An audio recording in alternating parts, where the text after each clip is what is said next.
Welcome to the monthly truck stop webinars provided by the Motor Carriers Insurance Education Foundation. These truck stops are presented the second Thursday of each month at 2 p.m. Eastern Time.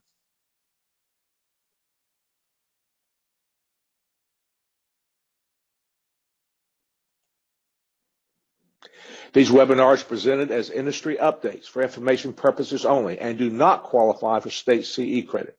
If you are seeking state CE credit, email our office at trs@ibci.net and we will send you the information of these opportunities, which we do provide 12 hours each year for members of the foundation.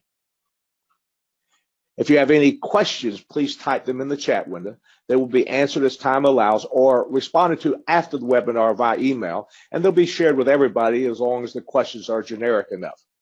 If you experience any audio problems, please send us a note in the chat box or call our office at 800-741-4844, and we will attempt to correct the problems as soon as possible. As my go-to guy, Rich Bren always brings us interesting subjects. He does more following with people and all than I could ever imagine, and he knows more people than, well, at least by name. I might know more people he knows, but I know more people than I really know. Anyway, we're talking about towing, and towing is a real problem in our industry. We talk later during this session about towing bills and all that. So Rich brought us some information from a gentleman that specializes in this. And so at this point, I'm going to turn this over to Rich Brim. And Rich, go ahead and introduce everything and kick this thing up. Thank you, Tommy. And good afternoon, fellow MCIEF members. Appreciate the opportunity to be with you again. I'm going to give a shout out to Carl Klaus from Hub. It was thanks to Carl that I got a chance to meet Dan Olivieri from Morgan, Cohen, and Bach. Good Arizona guy, Southern guy, Tucson, Arizona. We were at an event together, and Carl pointed him out to me and told me how Dan had saved his customer in a bad, non-consensual tow situation. Immediately piqued my interest when you hear a guy like Carl talk about that, when you hear another agent say, here's a guy that can help us in problematic times. So that being said, had a great opportunity to sit and talk to Dan.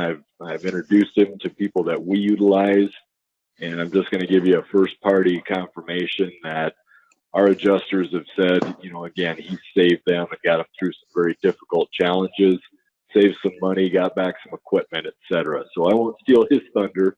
I just want to get everybody prepared to engage. Don't be multitasking here, folks. Let's listen to a topic that we all know is problematic. We've all heard of these challenges. How do you fight them?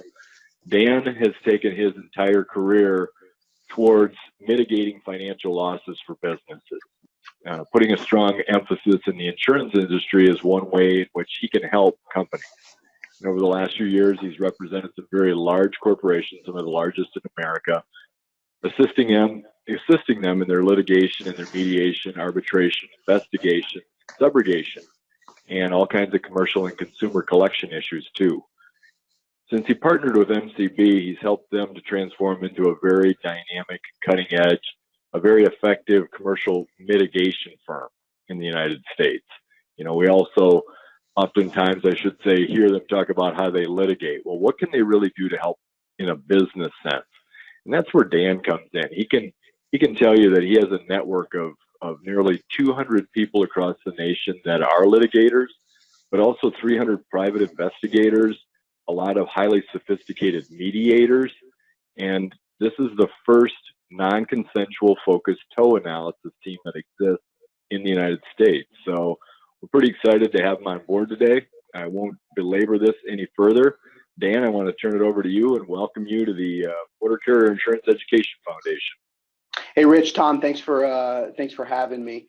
So, you know, the hopes for this webinar is to, of course, better prepare transportation professionals for non-consensual tows and the abuse that inevitably comes with it. You know, the issue at hand is obviously that, you know, an accident occurs. The tow company really has the upper hand and advantage in the situation, and over decades, you know, 20, 30, maybe 40, 50 years, not sure how far it goes back, tow companies have learned that they can capitalize on the chaos of an accident. especially on a commercial level when it comes to semi-trucks and all of the different parties involved. They have a lot of things working on, in their favor, as I mentioned a second ago. One of them is, of course, that the state laws are not laid out very well overall. I mean, some states are really good.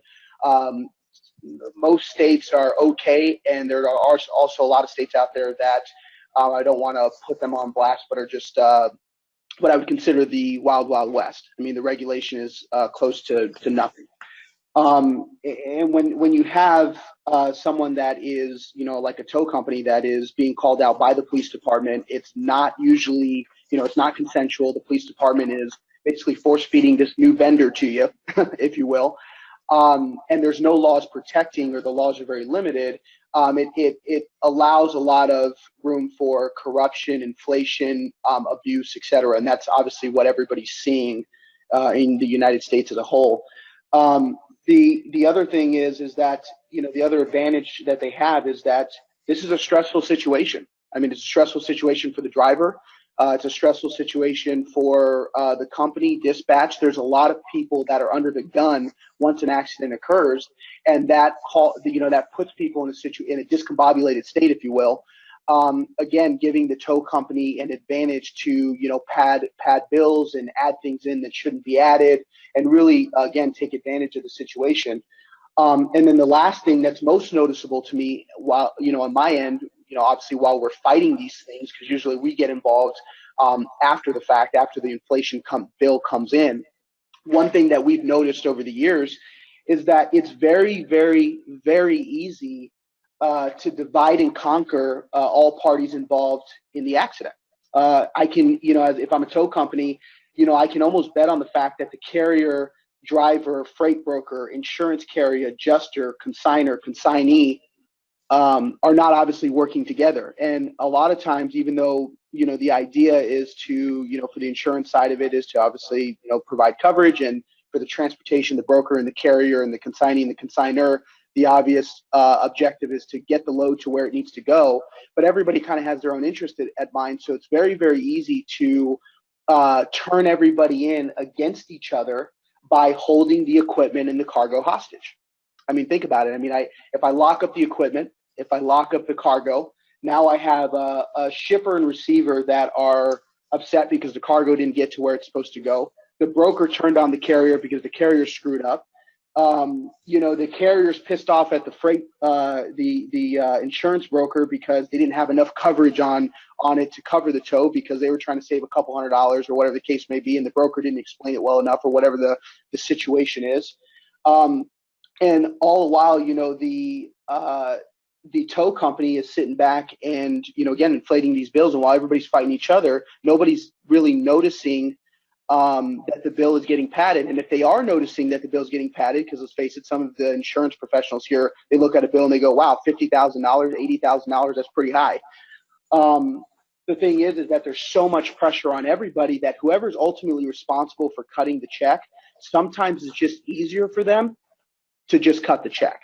Instead of fighting, instead of dealing with the carrier that's upset, instead of the customer being upset with them because their truck and trailers held hostage, and all these people upset about the cargo being locked up, a lot of times the adjuster, or if the carrier is obviously self-insured, has the ability to cut the check to make the whole thing go away. They do, and that's unfortunately costing hundreds and hundreds of millions of dollars in inflated bills, and dropping profits for insurance companies, putting trucking companies out of business, et cetera, et cetera. So without going too much deeper into that part, I think everybody understands the problem. The idea with this webinar is to give you guys some things to be better prepared when a tow happens, some things to note, and of course some questions that should be asked at the scene of the accident to help proactively mitigate the loss, and also, of course, give your legal representative the tools they need to help mitigate it on the back end if you can't do it on the front end. And that's really the idea of the webinar. And with that being said, I just want to kind of kick off into the slides and start talking about things to note, and then we'll roll into questions. Do you have any questions, Tom or Rich, so far? No, you're right, but you do bring a big point up here. So a lot of times, particularly the smaller motor carriers, and again, Dan, you know the statistics that 90% or so have less than 15 power units, which is the core business that this audience writes. They don't have a lot of power, but a lot of times the cargo and the physical damage is with separate insurance carriers, and that's a real conflict, particularly when the units are being held by a tow company, because cargo is the main consideration here. The actual physical damage when we get our truck back is problematic, and it needs to be, but the cargo is the one that needs to be out early. So that ends up to being a major conflict there when they are with separate insurance carriers. Rich, I'm sure you find that often too, do you not? True. I mean, Yeah. I'm sitting there listening to Dan, and he summarized it correctly. We're sitting there in a vulnerable position. So how can we be more prepared, defend, mitigate the loss as he's talking about? So roll on, Dan. Yeah, and just to kind of touch really quick before we go into the first slide, Tom, to just respond to what you said there. We see it a lot on our end as well. And again, this is a strategy. This is a collection strategy actually from the tow companies and their attorneys, if they do have counsel, which is of course hold the truck trailer cargo hostage, do not split the bill under any circumstance, and make everybody fight it out, and then the bill will get paid in full. And that is the strategy. So one of the things that we do here is we do force tow companies to split the bill to the appropriate coverage as part of our strategy to help mitigate it for each individual carrier. So I just wanted to touch on that because that is very important. And I guess I should end that with tow companies will actually split that bill if you handle it correctly, even though they pretend like it's unsplittable. They will. Okay, so going into the first slide, again, we're going to kind of touch on in the beginning of the webinar on things that you should note. And if you don't write everything down, I have a takeaway presentation that I'm going to be sending out that will give you these questions, things to note, and some additional information to kind of help out the dispatcher, carrier, etc. So the first slide here is do not let tow companies solicit business. So something that's becoming common is tow companies are obviously recognizing that if they can pull up on the side of the road and be the knight in shining armor and solicit your business and offer to help, and you accept that help, this tow now is not non-consensual, which means that if there is regulation in the state or some regulation in the state, you've just lost it. Just lost the little laws that protect you, because now this is a consensual tow, and whatever rates they charge for this deal, if the driver doesn't actually negotiate the rates well enough, which in most cases they don't negotiate them at all. I mean, what essentially happens is, the carrier is, or the driver is in a bad situation, and all of a sudden the tow company pulls up, and what a perfect time, and the tow company pops out and says, hey, can we help you out? You need some help? And of course the driver's instinct is, yeah, please, help me out, get me off the road. Well, as soon as that happens, the bill comes in after the fact, and it's very hard to contest it. So do not let them solicit business. Another thing that we're starting to catch in some states is that some of these tow companies that we've dealt with are actually getting sanctioned by regulatory bodies because they're hiring people to literally drive up and down the freeways looking for accidents, and then they literally dispatch like hunters. They're dispatching a tow company to go out there. They're calling in saying, hey, there's an accident on this exit. You better get out there, and all of a sudden the tow company shows up with the fleet, and here comes the first step of inflation. So I always recommend do not let them solicit business, and if you for some reason do let them solicit business, you decide to go into agreement with them and allow them to help you out, get a text message, get an email, try to get something in writing with what the actual rates are going to be to get the job done right now. And if they say things like, they can't give you that, or that's not their department, or you have to get with the main office, take the time to do that. Slow down the process a little bit, so that way you can make the decisions up front that are going to save you thousands of dollars on the back end. So that's really the first slide there, and one of the first things I like to point out. The next slide here is, ask the officer if you are required to use a rotation list. depending on the states, and we're actually working now on a directory that's going to give all of the state laws in every venue, which once we get that, Tom, I'll send that out to you, because there's nobody out there that really has that, and we're working on it diligently so that way we can have a point of reference.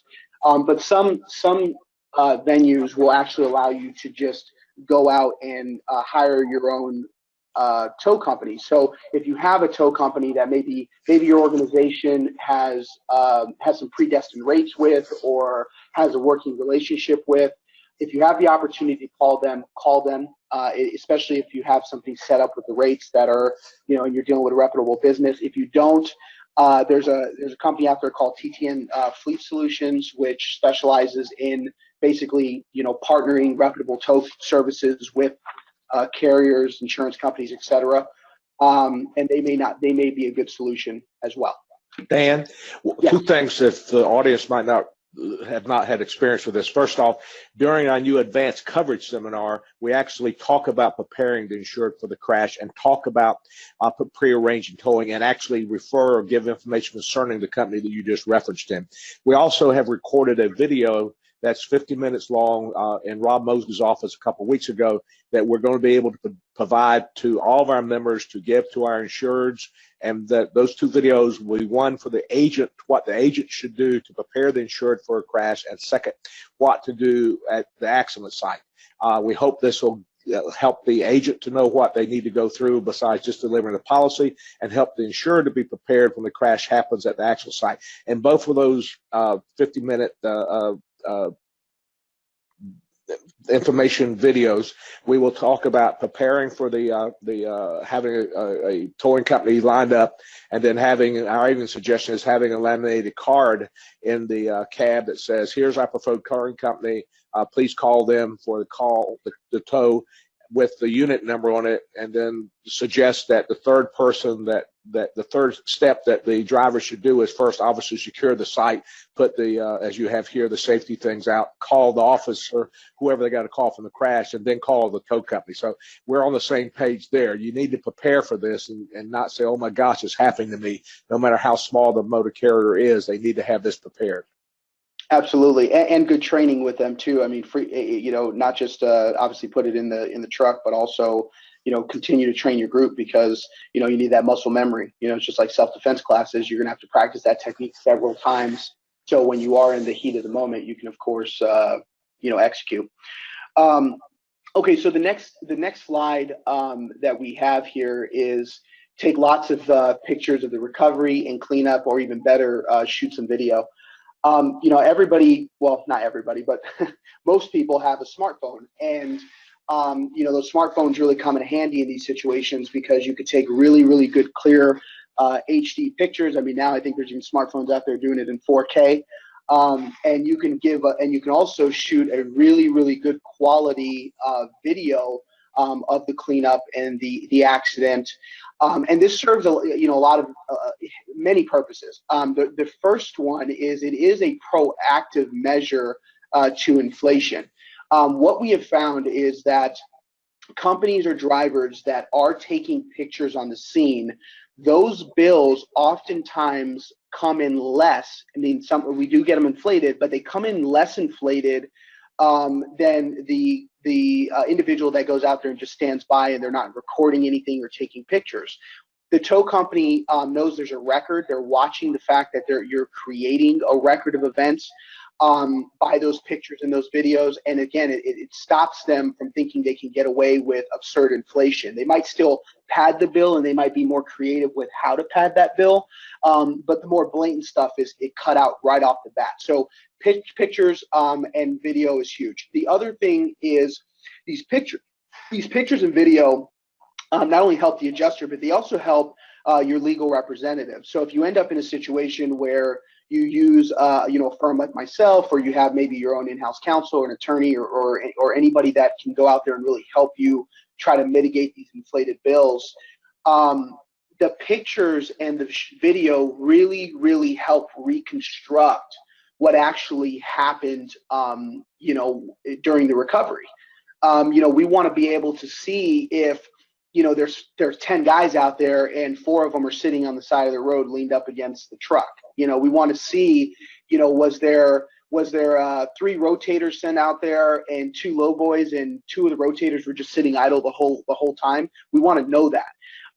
So that is again very, very important in reconstructing the accident, and then of course helping mitigate on the front end and back end. And again, guys, if you're not catching everything here, we do have a takeaway that we're going to be sending out to you where you could hand it to dispatch, hand it to carriers, insurance adjusters, etc. All right, let's see here. Okay, second one is, or the next one here is going to be, if the driver doesn't have to leave, have them stay. Now, I know that in some cases this is not possible. The driver, for whatever reason, needs to leave or needs to get picked up, or maybe the officer is making them leave, or whatever the case may be.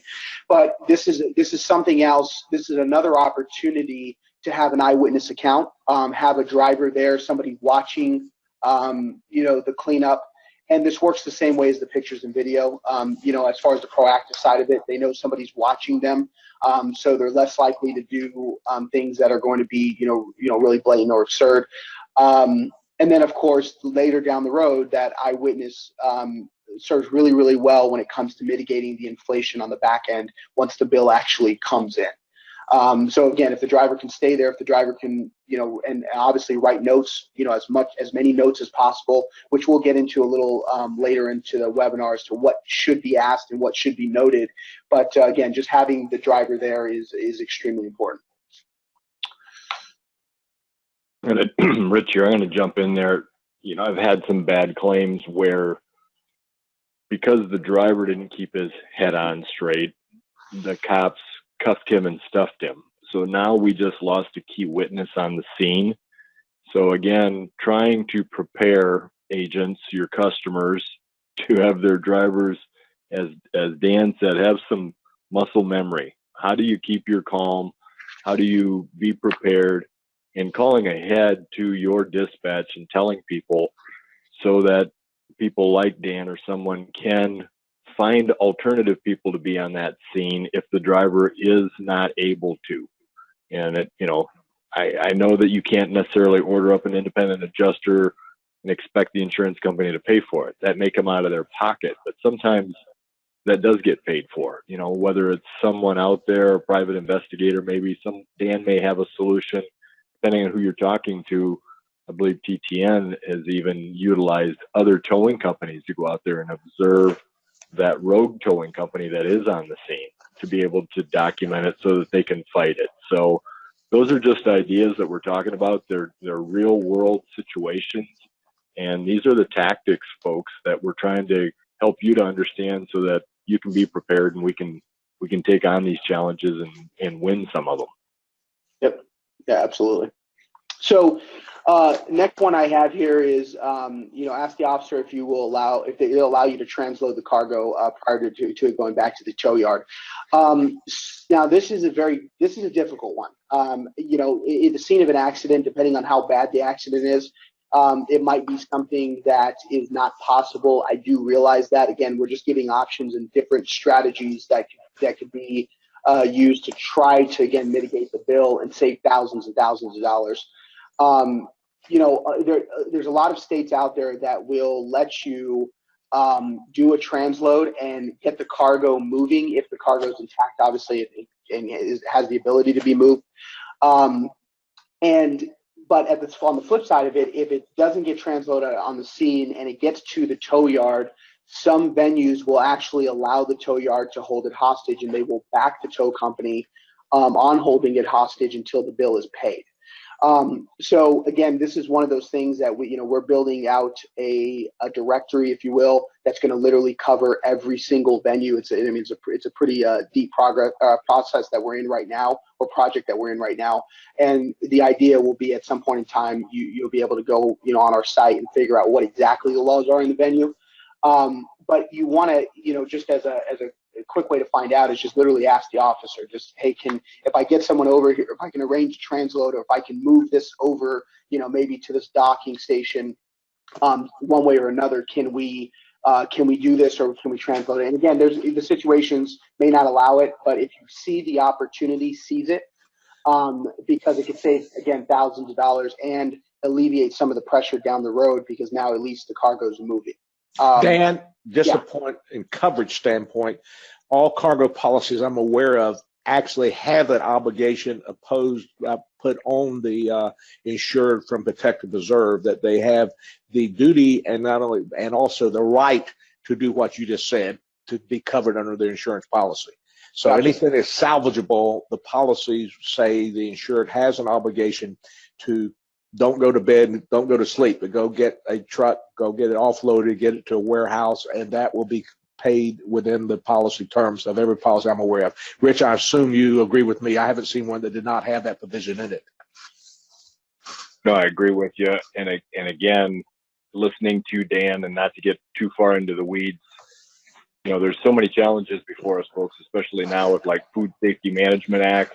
We know that in certain jurisdictions, the cops are going to say, get it out of here, because for the safety of the public, we have to get this road opened up again. So you just lost $100,000 load of beef for that very reason, where maybe it was able to be somehow salvaged. And so there's a lot of problems that are faced out there depending on the scenario. And again, I'm going to just keep going back to how can we win a few of them as opposed to losing all of them. Right. And just to kind of add to that, that part of it for the carriers out there that are listening, or maybe the brokers, when the cargo's lost, somebody's paying for it. I've represented freight brokers. I've represented carriers against freight brokers in the past.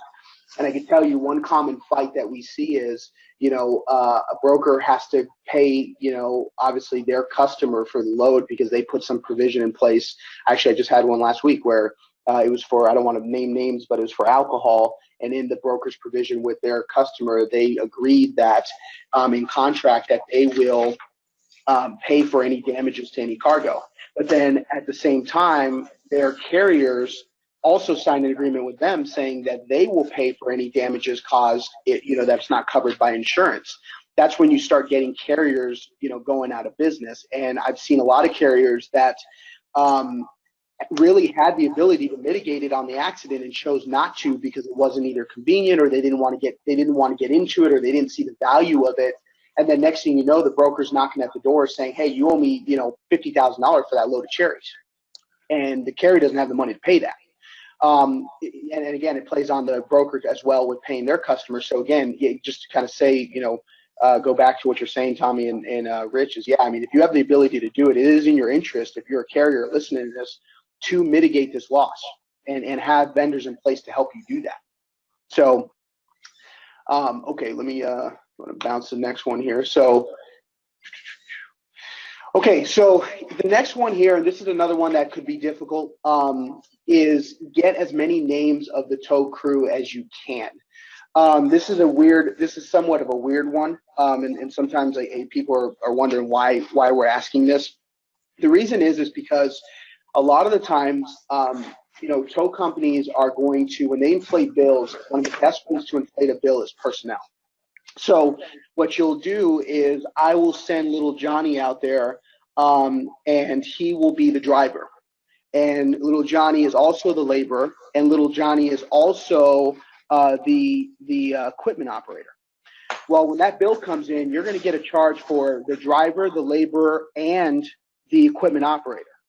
So that's one of the best ways to inflate, or one of the easiest ways to inflate, one way that usually gets unnoticed. And if you can take a record of, how many people were out there, what were the names? Names are great because sometimes these tow bills actually have the names on it, little Johnny. And then they'll say, Frank was there and Bill was there. And then, when we interview on our end, when we interview the driver, if the driver can come back to us and go, yeah, we didn't see a Frank or anything. There's literally two guys out there, and I don't know where all these other people came from. I didn't see that. That helps us mitigate that on the back end. So if you can get those names, it's really going to help out, at least on the back end. Dan, one thing that we're adding on that, say what to do with the site, is sometimes keep the name, but I would suggest at least take a picture of everybody's there. Yeah, absolutely. So at least we count them. Yep, absolutely. And a lot of times they'll be wearing a uniform or something that shows that they are with the tow company. But if you can't get the names, at least take pictures of everybody's there so you can count heads later. Yeah, right. Absolutely. No, absolutely. And And that's exactly what we went through in discussion and prep for this, Tommy. You know, there's a lot of things. Sometimes those trucks are even personalized, right? And so this tow company's truck, does it have a number and a driver's name on it? And as many of those guys, video is great for that too. It may be less obvious if the guy's walking around, you know, not holding his phone out in front of him, but, you know, somehow discreetly just laying some video down. And if the quality's good enough, as Dan told me, he can zoom in and pick up some key data. Right. Yeah. And one of the things Dan talked about, not to steal his thunder, is that the date and time stamp on a lot of this stuff is critical too. As he was talking about vehicles coming on the scene and off the scene, when did this really happen? And so if they said they had 7 vehicles out there, you know, did somebody drive onto the scene and leave, or whatever the case is? So hopefully I'm not jumping ahead of you, Dan, but I know that came up as problems that you've seen, and how you overcome some of these inflated constantly type bills. Yeah, exactly. And you're fine, Rich. You know, as many times, you know, we got to drill this in. So, I mean, we'll go ahead and hit him with them now. I'll hit him with it again later. But so yeah, and the timestamps are obviously critical, and we're going to cover that as we get into questions and things that need to be noted, because I do have a section of that in this webinar here in a minute. So get the names, and then flipping to the next one is going to be note anything that's out of the ordinary during the recovery. The pictures you're actually seeing here, and along with any of the pictures that are really in this webinar, are from actual deals that we were involved with, or mediations that we were involved with. And you know, this one here was one that was actually sent over to our office, and the bill was really high. The adjuster we were dealing with on this particular claim noticeably, you know, saw that it was high based on the fact that it was just a flip over, and I think the bill came in at, like, if I'm not mistaken on this one, it was closer to $80-something thousand, like 80,000 and some change, a little over 80 grand. And you know, looking at the bill without the pictures, good thing there was good pictures taken on this one, but looking at it without the pictures, it was like, wow, these guys really, you know, were bold on this one. Well, as we went deeper into this and we started really researching it, what actually happened was that PVC pipe there, actually, I shouldn't say PVC pipe, I don't know what kind of pipe it is, but it ended up going down, you know, into that reservoir. And what ended up happening was they needed to hire a dive team, you know, additional equipment that tow companies typically are not going to have, and an independent contractors to go out there to complete the cleanup. The reason why I threw these pictures in here is I remember the adjuster I was dealing with at the time was really upset about this one, and had a lot of fire behind it, and was even talking about you know, us possibly going and, you know, filing for writ of repellent and doing some legal actions to really, you know, kind of set precedence with the tow company.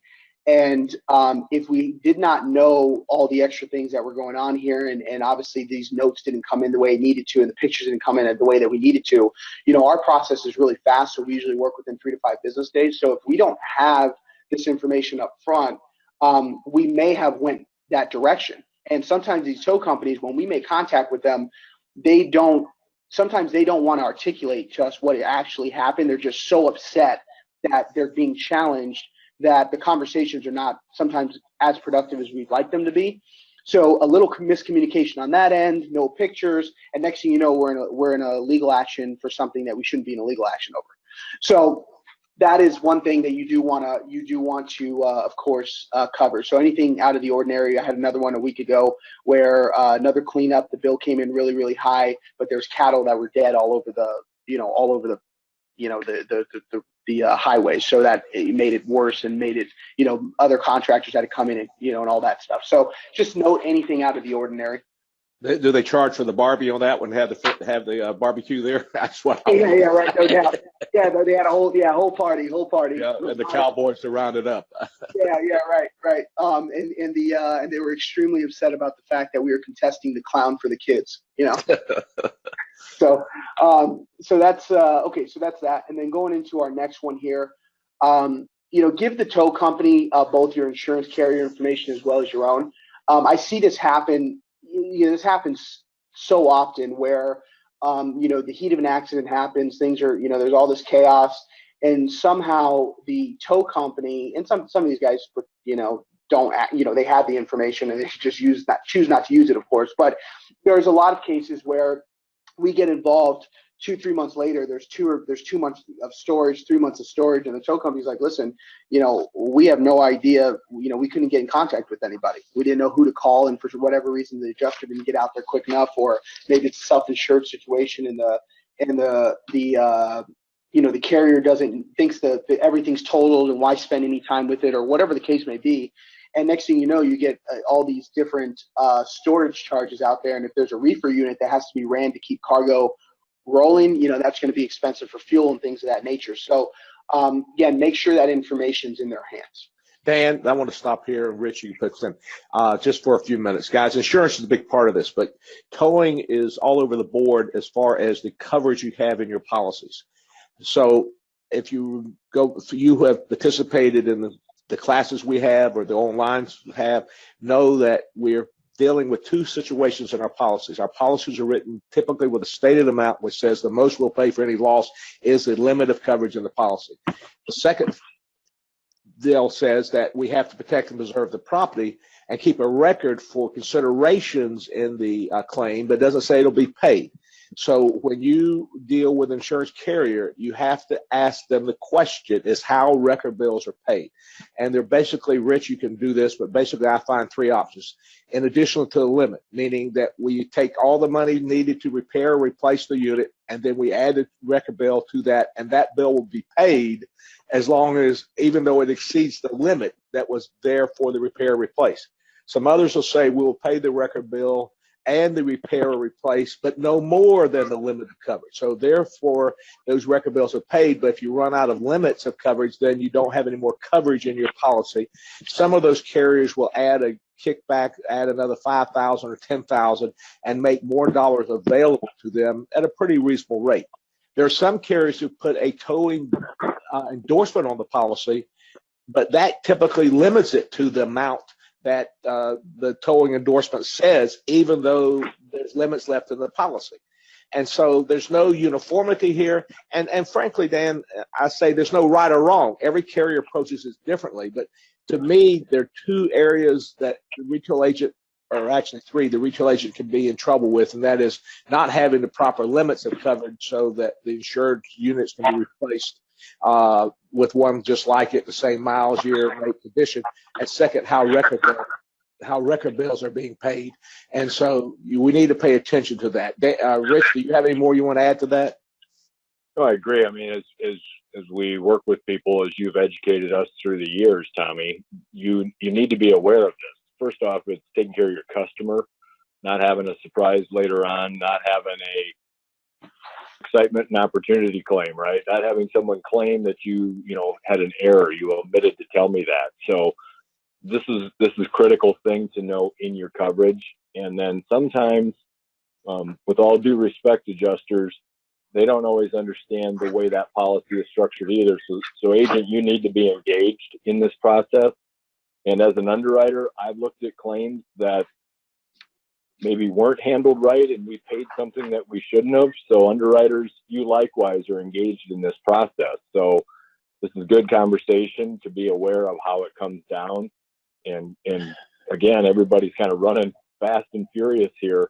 And when someone says, no, wait a minute, I want to check, as Dan said, they're just ringing up a bill at a storage yard, or they got a disgruntled customer. So knowing ahead of time, folks, that's all I keep telling you. Well, and there's one thing that I had not thought about before that you just mentioned here. A lot of times our insurance carriers adjusters assign an adjuster at the site. And that adjuster at the site typically is an independent adjuster who doesn't really know what the policy might or might not pay. The other thing is, and Dan already mentioned, splitting the bills. It's very common that you have the auto and physical damage with two different carriers, and could have like the trailer with no physical damage coverage on it. And that then becomes a problem of how to split those bills between those three different ones. And again, last thing that would be involved. Obviously, if it's with the same company, some carriers will give you a combined deductible or something that will mitigate some of the payment you made so you don't get hit with 3 deductibles versus 1. Those are things you need to look at. But physical damage, again, the towing bill seems to be the thing that's uncontrollable, the things that come hit us in the face, and the things where the insurance carriers approaches vary by companies, and there's no uniformity, which in my opinion requires us as an insurance provider on behalf of our insured to determine, to explain to them what the problem is with towing, as you went through here, Dan, and the uncontrollable bills, but also alert them what might happen as far as the coverage goes. Right. Yeah. Yeah, absolutely. And going back to just the independent adjuster, I mean, one thing that came to mind when you mentioned that was on our end, we do see a lot of trouble with the tow company, because tow companies a lot of times when they're dealing with the independent adjuster, that is the representative that they're dealing with from on the insurance side, and whatever that independent adjuster leads them to believe kind of gives them a gauge as to how well they could take advantage of it. We've seen a lot of cases where we go into the tow company, they go, well, the adjuster that was out here said that we were good to go, and this was going to be paid in X amount of time, and it just kind of increases that side of it. It just a thought, just something that just popped up because we do see that a lot. Dan, one other thing you mentioned earlier that I didn't hit upon this there. Most of the time, who signs the record bill? Would it not be the driver? And in that case, even if the bill is not paid, the motor carrier would still be responsible for the tow bill, because that's the service, that's the person the towing company is giving the service to, that's the legal entity who is the motor carrier. So they're ultimately responsible for the bill there. How does that paperwork work at the crash site? There's no paperwork typically on the crash site, and this is where the non-consensual comes. The minute that you're called on the rotation list, you assume liability. So the police officer actually is the one that has the predestined agreement with the tow company.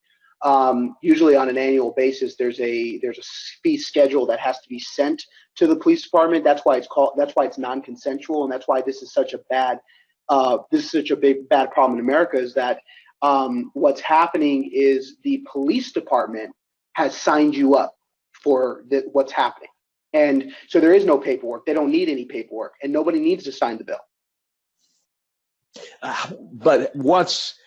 And so that's why they have the mechanics lien on the units in their yard to get paid back, and that again, it would be the responsibility of the motor carrier to get their asset back. Again, negotiate with insurance carriers, obviously, for totals or repairs. So that becomes a conflict, a three-way conflict. And again, if you got the goods in your hand, you have a far leverage over everybody else, because I'm not gonna let you have it unless you pay me. And so that's where it happens. Yeah, and again, the tow companies over time have been savvy. I mean, and when it comes to who to actually pursue, if we're representing a tow company on the flip side of it, which we don't actually, we don't work with tow companies.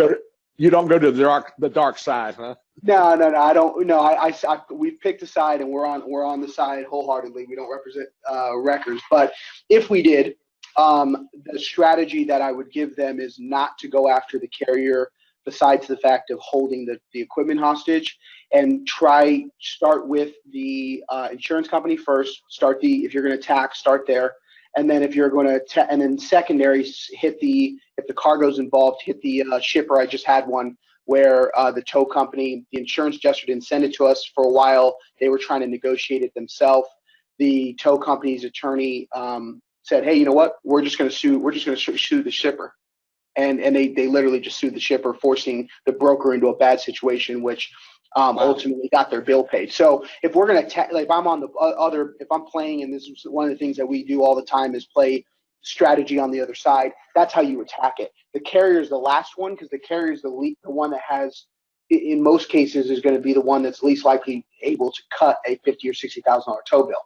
Dan, you mentioned something that Rich and I, when we teach coming up there, when he's talking about carrier here, he's talking about motor carrier versus insurance carrier. I sometimes use those. When I do that, I forget that part. But the other thing is just to talk about big bills.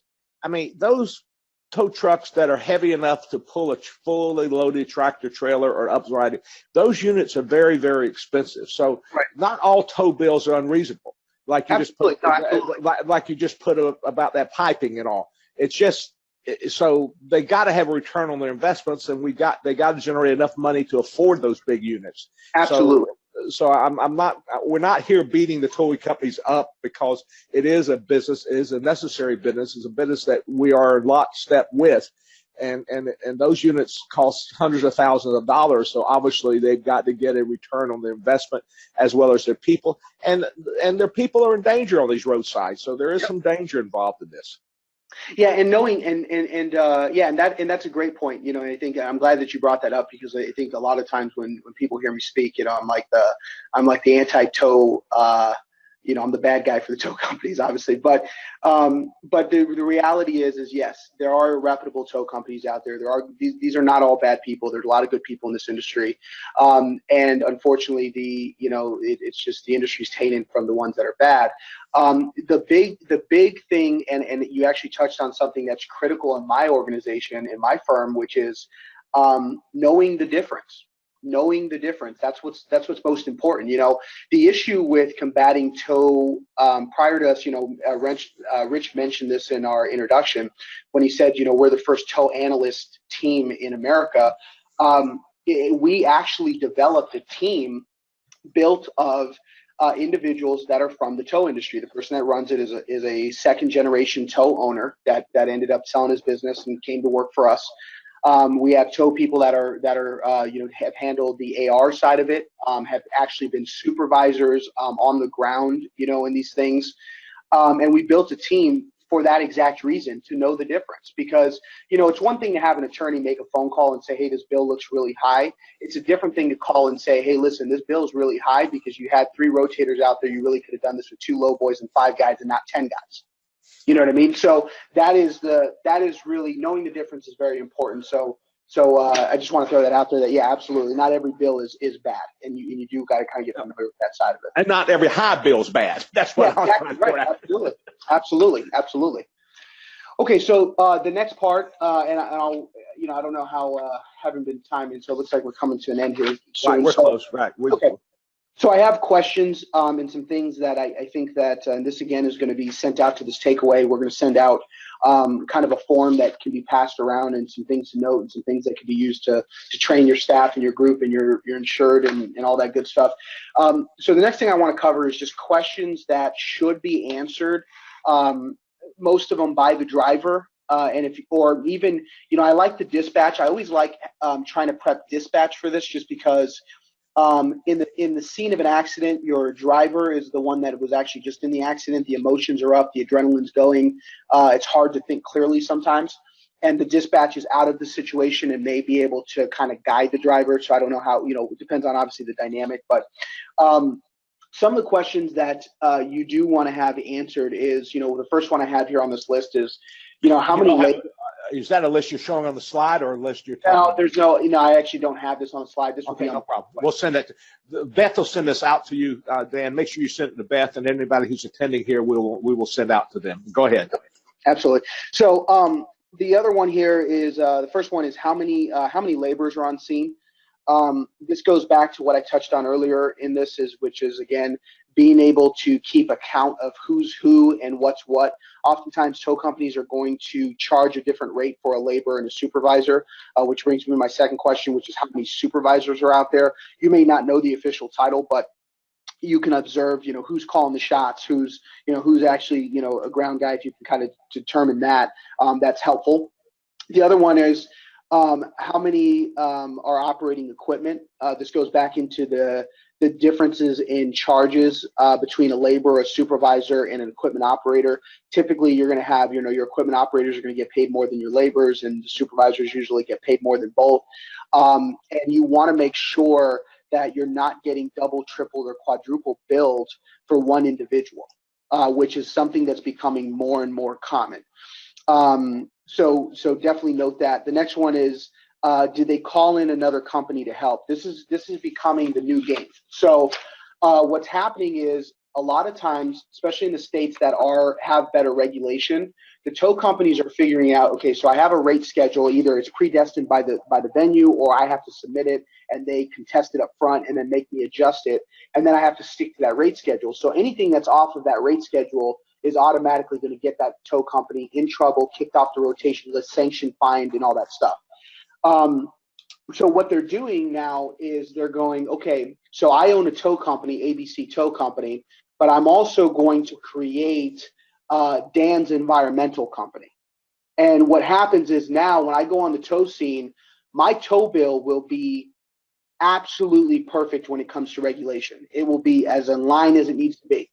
However, on that accident, there was some gasoline that spilled on the road, and that's definitely an environmental issue. So Dan's Environmental Company has to go out there and obviously fix the situation. So environmental company goes out there, and then that's where your inflation gets padded. So the environmental comes out, hey, this is a separate entity. Okay, this is not my, I don't have any control of how this entity bills. This is a hard cost for me as the tow company. And as a result, you have to pay it, because most, obviously, regulation law does not cover hard cost, because they can't really. So the thing is that there's a way that's the workaround. So you do want to note, do they call another company to help? And then Rich and I talked about this yesterday. There's some ways to really, when you're breaking down the bill, either your legal representative can do this or you can do this yourself. Sometimes you can just Google two companies. If you note them both down, if one's ABC and one's Dan's Environmental Company, you literally Google both of them, see if you can find a quick tie. Google's amazing. If not, you can always pull a Secretary of State and check their corporate docs and filings and see if you see an underlining officer or manager or something of that nature that links the two businesses. Look for last names. Sometimes Dan's Environmental Company might be in my son's name, or my daughter's name. You want to kind of have that kind of laid out. And then, of course, if the Secretary of State in some states are tough just because they don't make it very user friendly.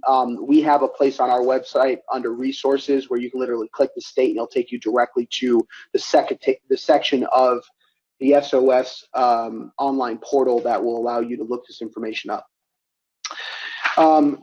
All right, so the next thing that we have here is who's handling traffic control. This is another thing that we're starting to see in padded bills more and more often. What you're going to see is a charge on the bill that says traffic control or something of that nature.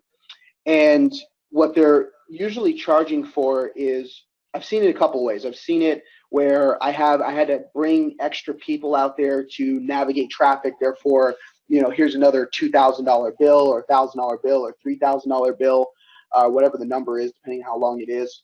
And it might really just be some, one of the laborers that are also doing the regular labor work, going out there just navigating a couple of cars, or putting a cone in front of the accident. There's your traffic control. But again, this goes back into the double billing of personnel and all of that. And then the other charge that we see a lot now is a hard cost charge that basically says I had to pay $3,000 to the police department to navigate traffic, which believe it or not, some venues do actually make that charge. They actually do charge that. Some police departments do charge it, but it is rare. So oftentimes what it is literally a way to inflate without question. And that's so that's another question you want to ask, of course, or have answered, which is, again, who's handling traffic control? And again, this will be on the takeaway that we send out. Any questions so far, guys? I know I'm going on. I'm fine. Go ahead. Yeah, we got a couple more minutes, and I think we've been there for an hour, and it's been great information at this point, Dan. Thank you for sharing all that. Okay, so I'll go ahead and burn through the other ones here. So we have, who is all equipment being used? We kind of already covered this. You want to take note if there's any idle equipment, because oftentimes the wrecker will send out the fleet or send out unnecessary equipment. Their justification for this oftentimes is we have to be prepared, which is fine and smart on their part. However, you don't have to be billed for them being prepared. So that's just an expense that they have to take on. So you want to go ahead and cover that part of it. And then the other one is when did the equipment get there and when did the equipment leave? This goes back to what Rich was talking about before. You know, you might have a situation where a certain equipment is sent out now, and then they realize they need airbags or they need this or they need that, and then more equipment shows up hours later, but they start every equipment charge at the same beginning time. So if it started at 8, then they send more people out at 12. They charge everything at 8 o'clock, which of course helps pad that bill. So you do want to note that, or have the driver note that. This is the next question, kind of goes right into that, which is, did all equipment arrive and depart at the same time? If not, what arrived when? Good notes.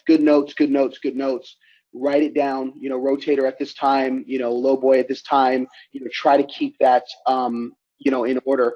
The other ones here, we have the other two next to are what is the officer's badge number and what is the incident report number. This is going to help on the mitigation of it on the back end once the inflated bill comes in.